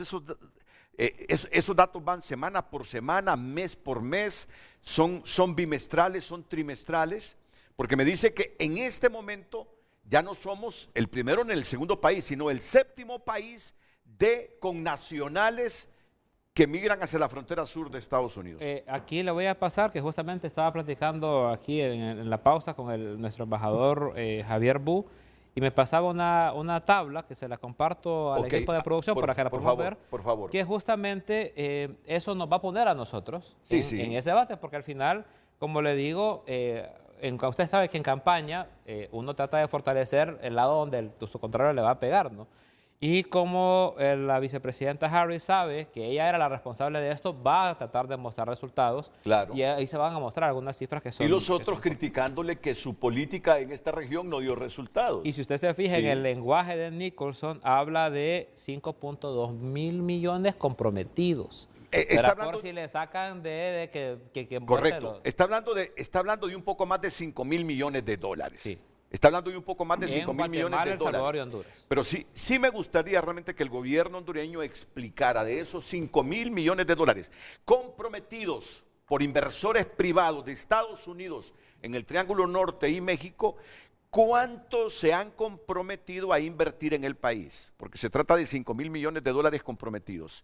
¿Con cuántos se han comprometido en Honduras? Fíjese que es interesante que, como le digo, aquí estuvo la abogada Moncada y hemos estado nosotros en otros foros, y un poco eso era lo que decíamos, ¿no? Que nos parecía extraño el informe de la Embajada de los Estados Unidos cuando el tema de atracción de inversiones, y lo estábamos trabajando con ellos, ¿no? Entonces era como raro que se desmarcaran de tal manera en el que pareciera como que son un agente exterior, cuando realmente Estados Unidos ha hecho promesas, ha hecho estrategias, ha hecho trabajado de manera conjunta con este gobierno para justamente traer inversiones. Y que la gran vocera de esto era Kamala Harris, que la semana pasada era la vicepresidenta de los Estados Unidos, pero que hoy está en el centro del debate por el anuncio del presidente Biden. Miren, y ya voy. Y no descarten nadie, aunque parezca improbable, no descarte nada, porque ya forma parte del debate político interno de Estados Unidos, en que obliguen a Joe Biden a renunciar a la presidencia de Estados Unidos. Así que ya escucho voces pesadas en los republicanos. Cuando digo pesadas, no me refiero a la personalidad de ellos, sino voces fuertes en el liderazgo de los republicanos diciendo que si no tiene facultades para seguir su carrera hacia la reelección presidencial, no tiene facultades para seguir gobernando Estados Unidos. Y están pidiendo que renuncie, y obviamente, ¿quién sucedería a Joe Biden si renuncia? Kamala Harris. Yo no sé si esto le conviene a Kamala Harris terminar la administración de Joe Biden o no, porque de cometer un desliz siendo presidenta, ahí tiene vedada la presidencia de Estados Unidos para un siguiente periodo. Por favor, ya vamos a presentar cuadros y más datos para contrastar toda esta información, por favor. Eso es fundamental, poder contrastar, ¿no? Y yo creo que es muy importante hacerlo, precisamente porque se nos está notificando acá de manera pública de que ahora seríamos el 7º país, creo que en América Latina, decía, en todo caso, ¿no? En los que están llegando a la el frontera mundo, sur. de todos los Están que llegando llegan a a la la frontera frontera sur de Estados Unidos. Ahora, ¿comparado con qué? Porque hay que analizar algunos casos. Eso significaría, primero, que se ha reducido el número de hondureños que está saliendo, uno, o sigue saliendo la misma cantidad de hondureños, un poco más, y comparado con el resto de los países, es que pasamos al 7º lugar. O sea, son preguntas que tenemos que hacernos. O sea, que Porque, estén migrando más de otros países. lógico, o sea, es un tema Entonces, que hay que por eso analizar. nosotros bajamos al CEP. A ver, No tiene ninguna lógica, ¿cómo porque que no entonces tendríamos tendría? una explosión de migrantes. Sí, en la que no frontera hemos sur. tenido. A ver. Vamos pasito a pasito. No, pasito a pasito vamos a ir. Bueno, esos 7 millones de venezolanos, casi 8 que están por todos lados, suman y representan, por supuesto, una cuota de migrantes muy importante que está llegando a la frontera estadounidense, ¿no? Ese es un hecho. Pasan por acá y lo vemos. Entonces, estamos viendo que se ha desbordado con un país específico el número de migrantes. Eso no significa que los migrantes hondureños han disminuido, Sí, han no disminuido. han salido. A ver, Ahí tenemos los cuadros. ¿Quiere que Es que, presentemos o sea, los cuadros? Sí, pero solo una quiero cosa es mencionar. la comparación, una cosa es lo que usted quiera poder instalar aquí en este programa. No, Sí no. ha disminuido. Mire, A ver, solo lo yo voy a creo que decir, una de las cuestiones, Renato, si me permite, de octubre del año pasado, la el que cantidad el que estaba en uso de la palabra era yo. Y una Sí, de las cuestiones de la semana- Escuchemos este dato, pero Carlos. está manipulando la información. Que le va a servir de insumo, le va a servir de insumo. Eso no es manipular. Le va a servir de insumo este cuadro. A ver, venga, Ok, veamos. vicecanciller. Mire, si pone la tercera tabla, por favor, que es la que está en la última, que es la más fácil de ver ahorita, después podemos ver las otras. Usted puede ver que en octubre del año pasado, aprehensiones y retornos de hondureños estaba en 21.818. Y en junio está en 8.964. O sea, es menos de la mitad. O sea, sí ha habido un decrecimiento importante, no solamente en la cantidad de hondureños en la frontera sur, sino en la cantidad de aprehensiones y en la cantidad de retornos. Ahí lo dejo para que usted prosiga. Y con todo gusto vemos el dato y lo vamos a ver y lo vamos a revisar con mayor profundidad. Como todos los datos macroeconómicos que representan al gobierno, a y a los gobiernos centroamericanos. Porque es muy importante mencionar esto, Renato.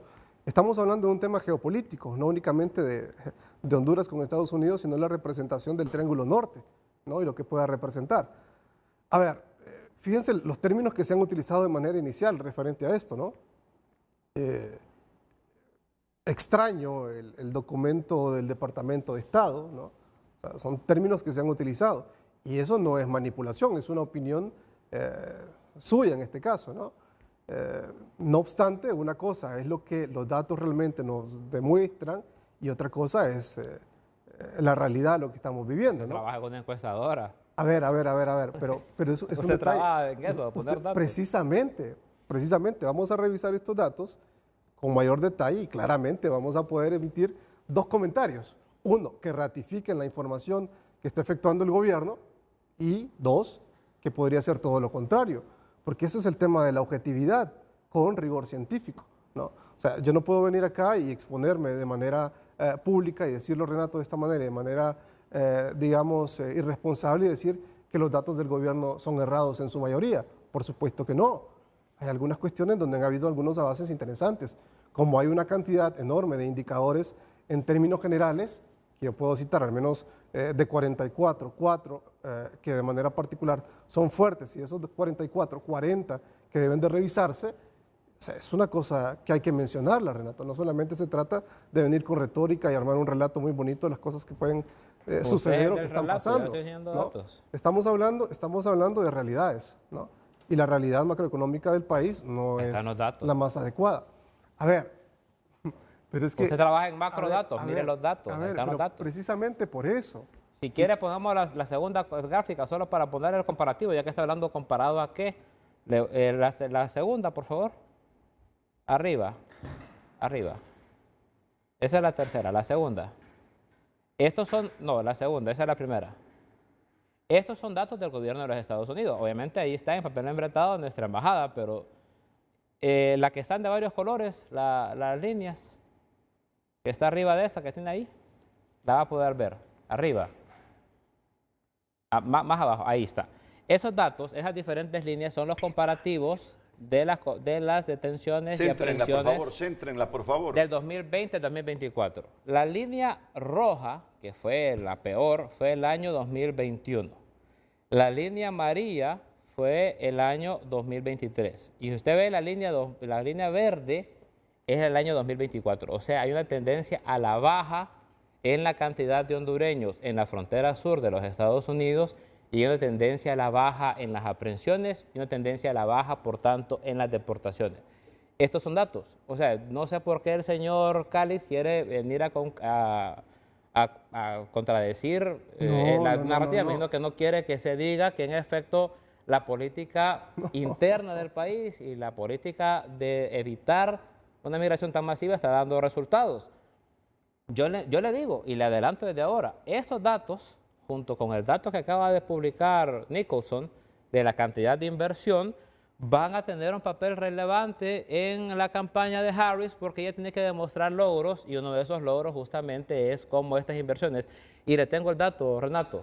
Dice, bueno, lo que quiere decir esto es que en el año fiscal vamos a tener un 30% de reducción comparado con el año pasado en el nivel de flujo de migrantes de manera ilegal hacia los Estados Unidos.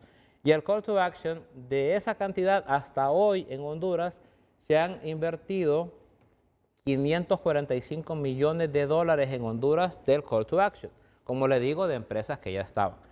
Ya estamos hablando de otro tema. Vengamos aquí al set, por favor. Entonces, dice aquí, Banco La FICE, en diciembre del 23, anunció un nuevo compromiso de canalizar 4 millones en préstamos adicionales para pequeños agricultores por medio de USAID. O sea, está Call to Action, que es la parte privada, 545 millones invertidos desde que Kamala lo anunció en Honduras, USAID a través de la FICE con préstamos a pequeños productores, el programa de empoderamiento de la mujer PASE, con la compañía GAP, ha provisto capacitaciones para 2.000 mujeres en Guatemala y 2.000 mujeres en Honduras para prepararlas para la instalación de la empresa, que por eso dicen, o sea, aseguran que no lo han hecho porque están capacitando a la gente. Y Cargill continúa ampliando su presencia en Guatemala y en Honduras con programas que actualmente están trabajando con 18.000 niños y más de 4.500 agricultores. Esos son los datos del Call to Action. Esos son los datos que va a presentar Call to Action como los resultados de la gestión de Kamala. O sea, yo más allá de decirle con quién vamos o quién no, porque yo creo que ahí es una decisión del pueblo de los Estados Unidos, le quiero dejar claro aquí en el programa que Honduras va a tener un papel importante en el discurso de Kamala porque nosotros éramos como la tarea de ella. Entonces vamos a mostrar resultados que también al gobierno de la presidenta Xiomara Castro le van a venir bien, porque si lo dice la campaña en Estados Unidos va a tener un impacto importante en el país. No, estamos totalmente claros. Ya voy con ustedes, solo tengo que ir a una pausa comercial. A partir del anuncio de que la vicepresidenta de Estados Unidos prácticamente es la potencial candidata de este partido en las elecciones generales de noviembre para competirle a Donald Trump y que Kamala Harris fue delegada por Joe Biden para hacerse cargo de frenar la migración en el Triángulo Norte de Centroamérica, yo estoy seguro que la estrategia de los demócratas a partir de ahora será que los resultados son evidentes, que ella sí trabajó, porque desde ayer la comenzaron a atacar los republicanos, que a pesar del mandato que le delegó el presidente Biden, ella no hizo nada por la región.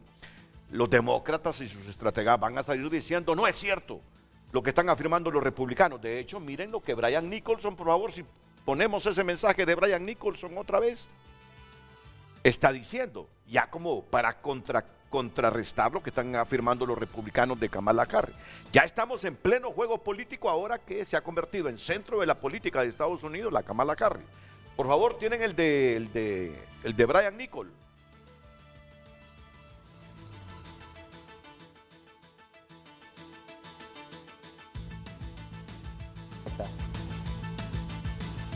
Desde que la vicepresidenta lanzó Centroamérica Adelante el año pasado, el sector privado ha comprometido más de 5.2 mil millones de dólares. Está hablando un poco más de 5 mil millones de dólares hacia el crecimiento económico inclusivo en El Salvador, Guatemala y Honduras. Más de 55 empresas y organizaciones han realizado inversiones en la región. Es decir, yo sí tengo que admitir que de estos 5.500 se han comprometido en Honduras. Sí. El resto tiene que haberse comprometido. Todavía no. O sea, no están comprometidos. O sea, la idea es que en Honduras ya están aplicados esos 545. O sea, esos son comprometidos. Ah, ok. En Honduras eso ya son una realidad, digamos. Y este es el otro puntito, saber cuánto se ha comprometido. Ah, exacto. ¿Qué porcentaje de esos 5 mil millones de dólares se ha comprometido para los 3 países centroamericanos? Claro. ¿Sí? Ese es el otro puntito a verificar e indagar. Miren, interesante. El solo anuncio de que esta señora puede ser la candidata de las demócratas, miren cómo repercute en el país. Y eso es positivo, sí. Renato, me parece muy interesante y uno debe de ser muy honesto en este sentido, de decir, bueno, si las cosas están marchando tan bien y tan espectacular, entonces no debemos de cambiar la ruta, ¿no? En ese sentido. Eso significaría, Renato, que toda esa inversión espectacular se nos menciona y que ya está aquí en el país y que la aplaudimos espectacularmente, viene del primer mundo y viene de un país que evidentemente siempre le apunta al capitalismo como principal elemento sustentador de la economía y del desarrollo mundial. Entonces eso me parece a mí fundamental, ¿verdad? Que del gobierno se pueda reconocer claramente lo que representa un país que defiende las libertades y de manera particular las libertades económicas. Entonces, en este sentido, si vemos estos datos, por supuesto, de manera positiva, seguir pensando que esa es la ruta y ese es el camino adecuado. Pero aquí hay mucho que decir, es que se trata de reinversión, se trata de reinversión. Ahora, aquí debemos seguir trabajando y creando condiciones para que venga más inversión, para que haya más inversión local y venga más inversión. Ahora, miren, puntito clave va a ser saber de los 5 mil millones de dólares del sector privado estadounidense comprometidos en esta administración de Joe Biden con los 3 países del Triángulo Norte de Centroamérica, cuánto se ha comprometido el sector privado estadounidense con El Salvador, cuánto con Guatemala y cuánto con Honduras. ¿Y por qué? Bueno, es parte de la política de ellos, frenar la migración con inversión. Ver si podemos superar, que ya lo decía muy bien Renato, esa mala costumbre que hemos tenido de esos grandes ofrecimientos que no se concretan. Totalmente. ¿Usted se acuerda de la reciente Alianza para la Prosperidad y del fondo que se hizo hace 10 años, que eran los famosos 7.000 millones? Cuando uno ve los datos, pues los datos se ven que se reflejaron en reinversión de las empresas y en algunos programas de cooperación. De fondo, ¿cuál es el tema aquí? Porque más allá de lo que Honduras pueda presentar, que me parece que es un buen ejercicio que la Cancillería presente junto con la embajada que tenemos en D.C., con el embajador Wu, cuáles han sido las pláticas, hay que decir que esto es un tema de fondo para Estados Unidos. Por una parte, tenemos a un candidato, que es el expresidente Trump, que plantea una política bastante coercitiva en la que uno de los acuerdos famosos que hizo con Juan Orlando Hernández fue que Honduras se declarara tercer país seguro, o sea, que la gente pudiera pedir asilo en Honduras y que hubiera un proceso de militarización en la frontera sur. Y otra cosa es que cuando se hace la campaña de Biden y Harris, se propone que van a cambiar profundamente la estrategia y que ese cambio de la estrategia era que no iban a poner tanta militarización en la frontera, sino que iban a generar empleo de manera masiva. A 3 años, más allá de esos 545, que es un poco el promedio entre Guatemala y El Salvador y Honduras, lo que dice Nicholson es la promesa de, o sea, que el plan no tiene hoy los resultados pero que vienen, ¿no? que va a pasar. Y uno de los más beneficiados obviamente somos nosotros, ¿no? Porque sería una fuerte inversión. Sí. ¿Cuál es la propuesta de los demócratas cuando era candidato Biden y Harris en la fórmula de hace 3 años? Vamos a parar la inmigración con empleo en los países. Esa era la propuesta. Sí, sí, y hoy va a ser la bandera de ella otra vez. Entonces lo que tiene que demostrar es que hubo un proceso de... Pero fíjate en el verbo utilizado. Pongamos eso de Brian Nichols y tengo que ir a la pausa y luego vendría con Hernán Argüello. Dice, desde que la vicepresidenta lanzó Centroamérica Adelante el año pasado, el sector privado ha comprometido, sí, ha comprometido. O sea, no es que ya el dinero o la inversión está, pero ha comprometido. Si dice, utiliza el verbo comprometer, ha comprometido más de 5.000 millones de dólares. A esta altura ya debemos tener claro cuánto ha comprometido. Por país. Por país, que ese es el dato que habría que conocer. Ahora, miren, en esto hay que estar claro, solo hay que recordarse de los 60. Yo soy de los que creo, salvo que me demuestren con estadísticas que estoy equivocado, que el proyecto más fuerte que los Estados Unidos ha hecho para esta zona y para América Latina es la Alianza para el Progreso. La Alianza para el Progreso, que tenía como objetivo principal fortalecer mediante reformas financiadas con la participación de Estados Unidos las posiciones... No. Es que Kennedy llegó a la presidencia de Estados Unidos ¿en qué año? ¿Recuerdan? 60 y...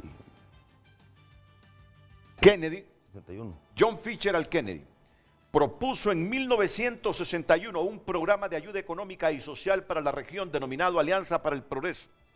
Este se propuso mejorar las condiciones sanitarias, ampliar el acceso a la educación y la vivienda, controlar la inflación e incrementar la productividad agrícola mediante reforma agraria. Y cuando uno lee libros de ese momento, libros de historia de ese momento, por ejemplo, Alianza del Progreso de Estados Unidos y Honduras, ve uno cómo surge la colonia Kennedy. Ve uno inclusive reformas y políticas en el agro de Honduras, en los tiempos de Pajarito, que tenía que ver con la influencia de la Alianza para el Progreso. Si yo he visto un programa de Estados Unidos fuerte que impactó, lástima que mataron a Kennedy, lástima que mataron a Bobby Kennedy. Porque venían ellos de impulsar y sacar del hoyo a Europa después de la Guerra Mundial también. Estados Unidos apostó con inversiones y con mucha ayuda a hacer flotar a Europa y lo logró. Luego se metieron con esta región y la etapa clara fue la de John Fitzgerald Kennedy. Después yo he visto he visto ayudas, no puedo negarlo, he visto condonaciones de deuda, he visto asistencia de Estados Unidos, pero un programa con repercusiones claras desde Estados Unidos para América Latina y especialmente para nosotros acá en Centroamérica, es la Alianza Pero, para Renato, el Progreso. hay que analizar históricamente lo que representaba eso, solo permítame. Sí. A ver, ¿qué equipo tenía el expresidente Villeda Morales? Tenía un gabinete que impulsaba justamente ese crecimiento, crearon todas las condiciones necesarias y habidas por haber, indistintamente de la cantidad de dinero que había destinada precisamente para Honduras.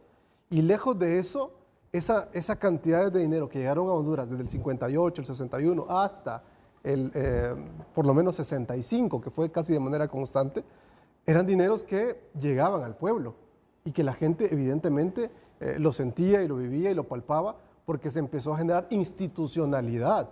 Se empezaron a crear instituciones que no existían antes de 1958. Entonces, cuando usted empieza a generar, a ver, primero, una estructura jurídica importante que da sobre todo derechos de propiedad.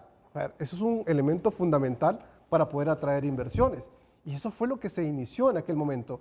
Lejos de las buenas relaciones comerciales y de las relaciones personales que tenían ambos presidentes, Kennedy como Villeda, lejos de todo eso, había todo un equipo, todo un engranaje, todo un gabinete de altísimo nivel, en su mayoría, que se encargó justamente de gestar las condiciones para atraer esas inversiones. Ahora, usted está en función de historia, ahora hablemos de presente, y la pregunta queda clara, ¿no?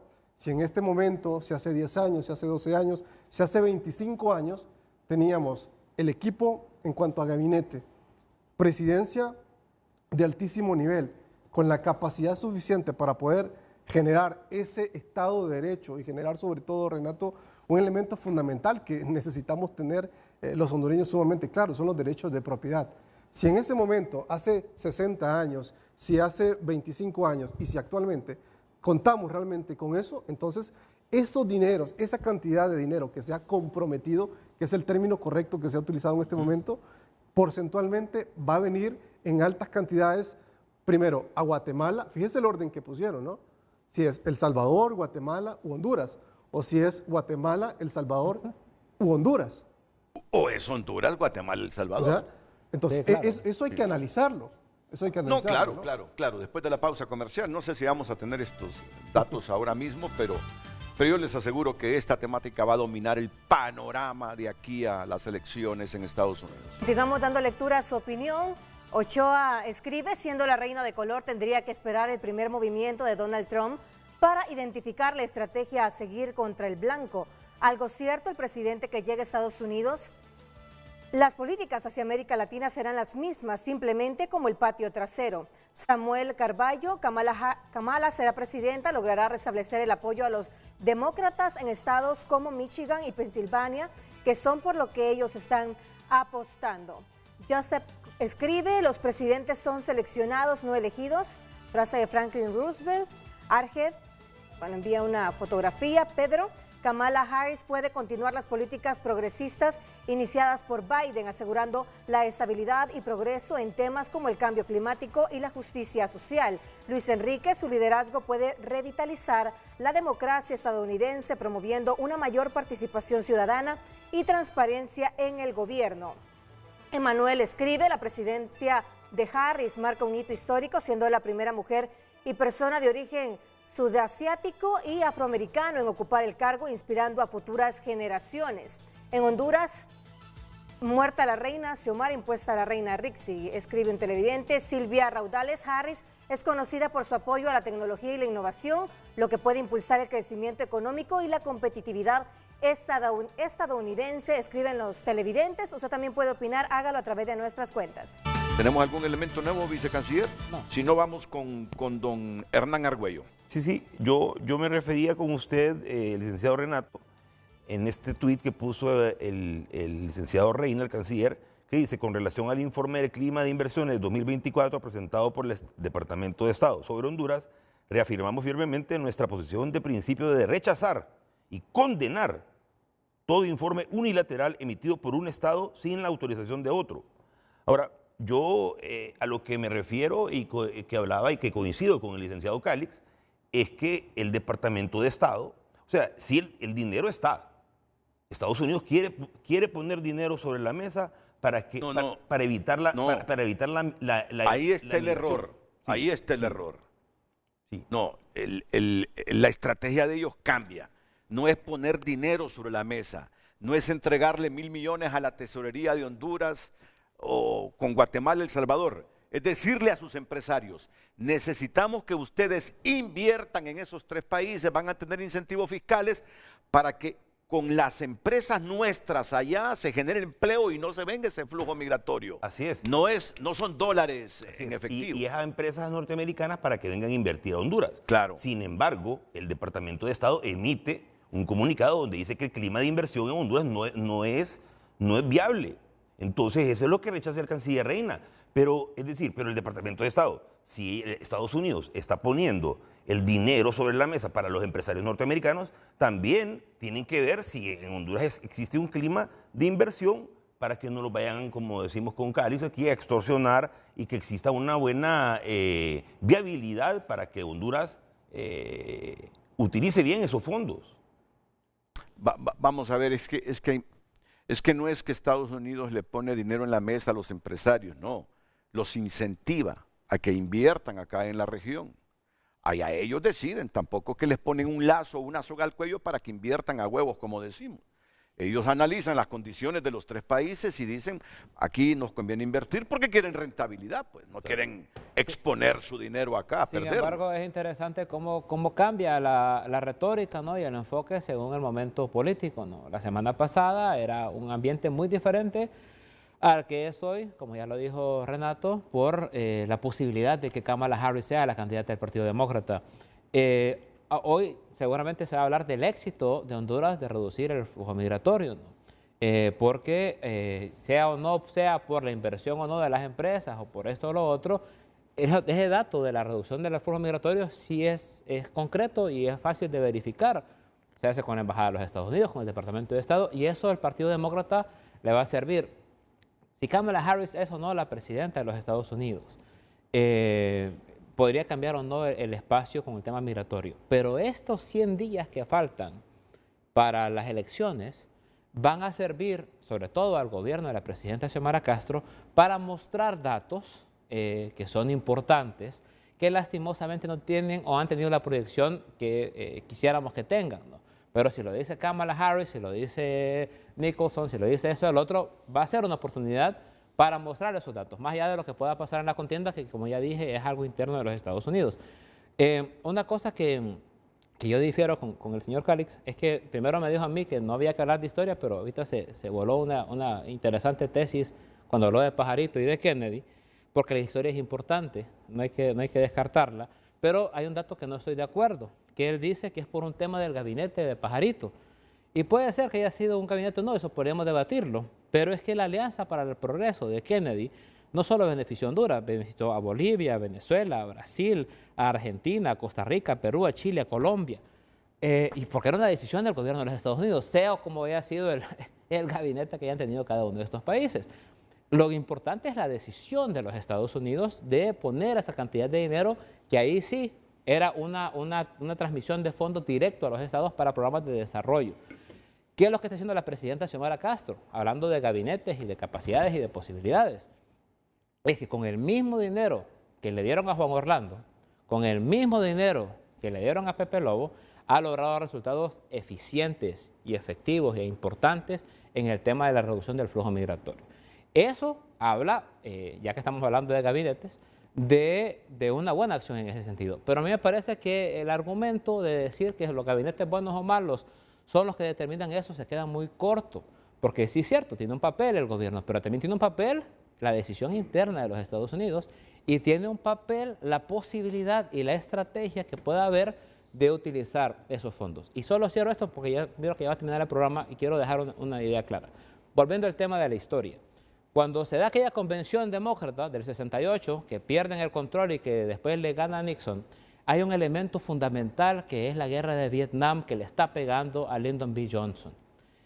Bernie Sanders se lo dijo a Biden hace algunos meses. Le dijo su posición frente al bombardeo en Gaza de parte de Israel le puede traer consecuencias y se puede convertir en su Vietnam, le dijo Bernie Sanders a Biden hace 5 meses, ¿verdad? Entonces, en efecto, la posición de Biden frente al bombardeo en Gaza y la falta de acción le causó un problema porque los demócratas en su seno histórico, ideológico, tienen estas políticas antiguerra, ¿no? Aunque los datos pueden decir otra cosa de sus presidentes, pero la militancia, la gente que es demócrata, tiene un sentimiento bastante antiguerrerista y se puso bastante en contra de Biden por su posición de silencio al bombardeo de Israel en Gaza. Y la primera persona de su gobierno que exigió un alto al fuego fue justamente Kamala Harris. Y otro dato para cerrar este tema es que una de las cosas que a Biden le recriminan del debate es que el punto más débil de Biden era Gaza, era el bombardeo en Gaza. Y el punto más fuerte era el aborto, era retroceder las políticas que quería imponer Trump o la Corte Suprema de Justicia que eligió Trump para frenar el derecho al aborto de las mujeres. Y Biden no lo mencionó en el debate. Más allá del problema de que tuvo lagunas mentales, es que cuando Trump le tiró lo del aborto, que era el punto fuerte, pero ahora ¿qué?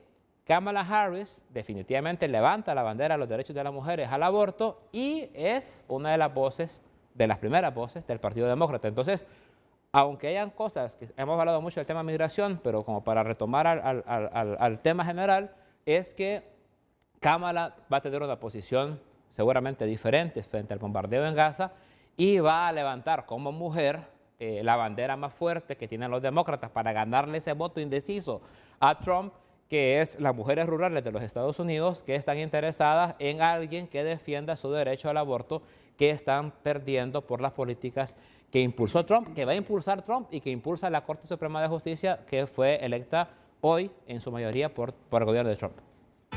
Alan Bernardo escribe: Kamala Harris es la opción lógica por conocer de cerca la campaña y gabinete. Aunque no está oficializado por la Convención Demócrata y posiblemente hayan otros candidatos con mayor carisma, creo que la historia le favorece para ser la primera mujer en la presidencia de Estados Unidos. Muchas gracias por haber enviado sus mensajes a través de nuestras cuentas. Gracias, Lester Ramírez, porque me ha enviado esta información. Por favor, comencemos. Bueno, la quería traducida, me dijeron que la tenían traducida. Estos son los que han migrado de estos países y que están en la frontera sur, porque ustedes saben, llegan a la frontera sur de Estados Unidos y tienen que hacer un trámite ahí, pedir asilo y todo eso, ¿verdad?